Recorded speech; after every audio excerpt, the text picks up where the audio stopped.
Objective of this mission is to capture Ahmad Shah. Senior Taliban commander. We're going in with Axelson, myself, Dietz, Marcus. You see this? It's a lot more than 10 guys. That's an army. We're fixing to get into a pretty good gunfight. Do it. Let's move! Let's really move! Let's go! He shot me. We're all shot, bro. Can you fight? I can fight. I can fight!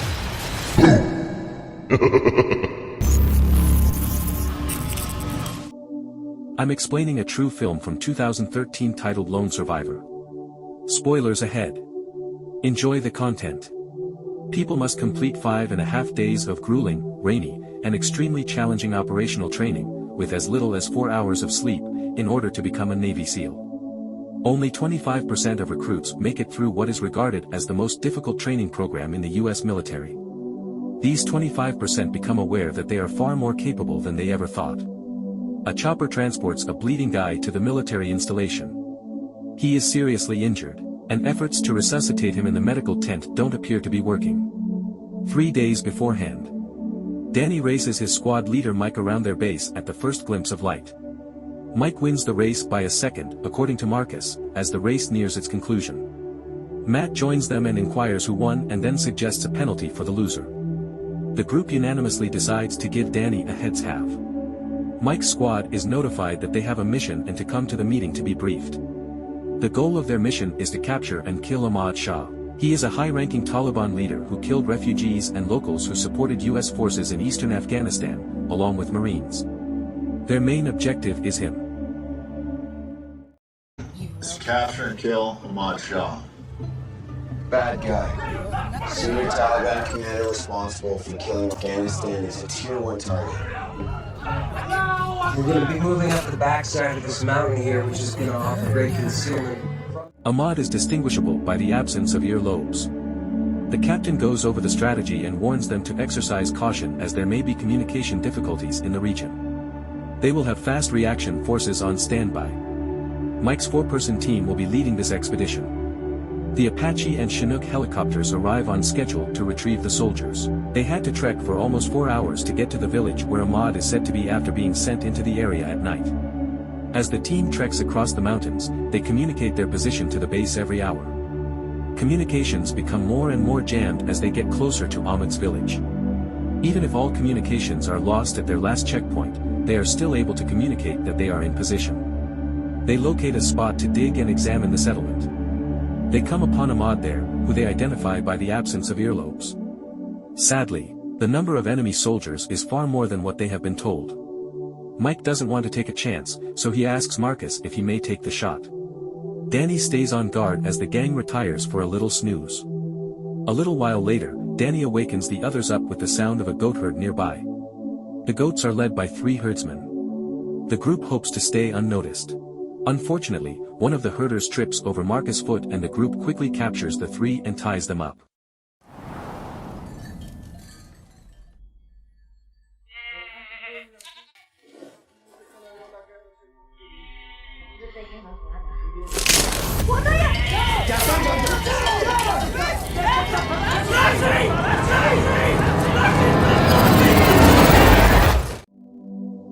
Danny tries to contact the base, but due to poor signal he receives no response. The herdsmen are part of the Taliban. Mike makes an unprotected call to the base and requests to talk with the commander, but the connection drops right before he can answer. Realistically, they have 3 choices, either eliminate them or let them go, whereupon they will either be discovered in an hour or be devoured by wild animals or freeze to death. Marcus claims that if they kill the 3 herders, there would be a significant response. Since their goal is to murder Ahmad, Matt still believes that they should kill them, but Mike intervenes and decides to call off the expedition. They are to free the herders, make it to the crest of the mountain, and Danny will phone the base for extract.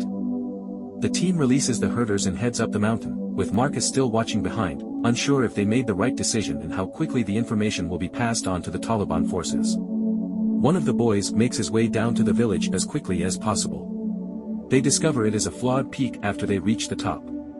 Without success, Danny attempts to get in touch with the base. It's an awful place to be, Matt keeps thinking to himself. Choosing to walk on foot, they decide to descend to the tree line and wait until dusk. The commander calls his supervisor to inform him that there could be an issue because Mike's squad has missed 3 opportunities for communication with the base. The group monitors everything from these trees.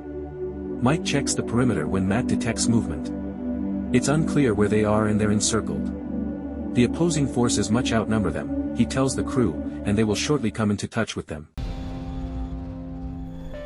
That's a lot more than 10 guys. It's a fucking army. Looks like I voted wrong.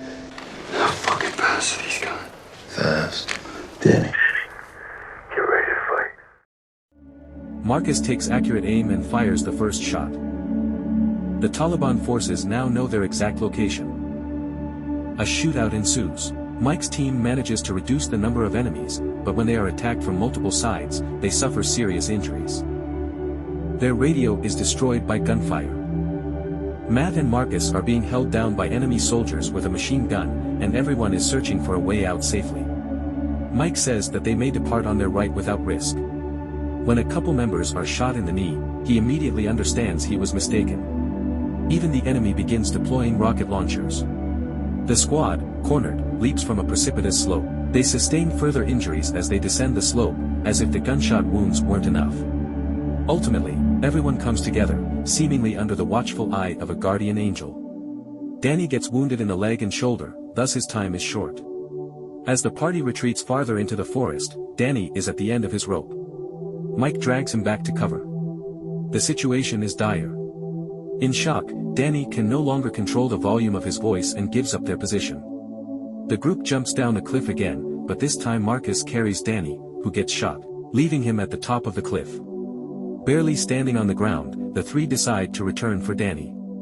They locate a spot of cover, and as Mike informs Marcus he's heading to the cliff to attempt to acquire a signal for communications, Matt begins to carefully dissect Tali. Mike lets him know that it's a one-way expedition and gives him his extra ammunition. Mike manages to reach the cliff and calls the base to ask for help right away despite all the shooting and the protection of his friends.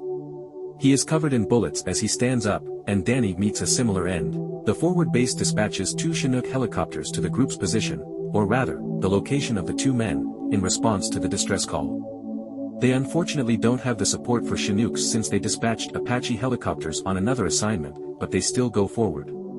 The reality of everything slowly sets in for the 2 and as Matt is heavily injured and believes he is next. He asks Marcus to tell his wife how much he loves her, but as soon as Marcus says he will not die, they get blasted with missiles. When all hope seems to be lost for the 2 Chinooks arrive and give them the strength to hold on a little longer. Hope is short-lived when one of the helicopters is hit by an RPG and crashes on a cliff, killing everyone on board, in an attempt to launch the SEALs into combat. The other Chinook takes off, leaving the critically injured Marcus and Matt on their own once more, unwilling to endure the same fate. They're in a dire situation. Not too long later, Matt passes away as well. After taking a rocket launcher fire, Marcus lands at the base of a crack where he may hide from Taliban militants. The Apache helicopter is quite late in arriving, but as soon as it sees no enemy on the ground, it takes off. Marcus goes to sleep and awakens at dawn the following day. The adrenaline has worn off and his body is screaming in pain. He makes his way to a pond, jumps in and drinks water to quench his thirst. Marcus is startled by a group of people living in a nearby village.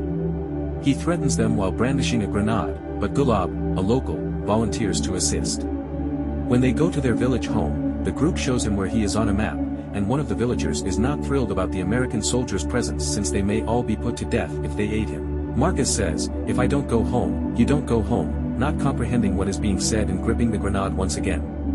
Though Marcus has no option but to send Gulab a message to carry to the base, he remains uneasy since he does not understand why Gulab is assisting him. Gulab sends a mountain man to the nearest American air base to inform the military forces of Marcus' whereabouts. The Taliban forces find Marcus' blood and follow the trail to find out he must be in the village. Gulab tries to talk some sense into the insurgents, but they don't listen. Marcus is led outdoors to a tree, where his head will be chopped off. Gulab and other villagers step in just as the rebels are ready to chop off Marcus' head, threatening to murder the warriors if they hurt Marcus. While they are still fighting about what would happen to them, the villagers bring Marcus back to the home as the Taliban men flee. After Marcus passes out from the anguish, Gulab tends to him together with his son. The rebels are preparing to invade the settlement the next day. When Marcus awakens and receives food and drink, he is still perplexed as to why the locals are assisting him. They are attacked as the house's wall is detonated. Meanwhile, the forward base has received Marcus' letter and dispatched choppers to the village. The villagers are outnumbered and outgunned and do not stand a chance. Marcus is found and fights the insurgent. Fortunately, the little boy hands him a knife and he wins this round. American forces arrive just in time to mow down Taliban fighters. The borders are guarded. Marcus is located and taken to the helicopter, but not before stopping to give thanks to Gulab and his kid, to whom he owes his life. Marcus tells the story of how he and his brothers perished on that mountain, but that a portion of them lives on when they return to the base and are taken to the hospital tent. Lone Survivor tells the actual story of Marcus Luttrell, the lone survivor of Operation Red Wings, a botched attempt in June 2005 to kill Taliban commander Ahmad Shah in Afghanistan. The Pashtunwali, a customary code of honor, led the villagers to agree to assist Luttrell. Thanks for watching. If you enjoyed it, please like, share, comment, and subscribe. Hope to see you next time.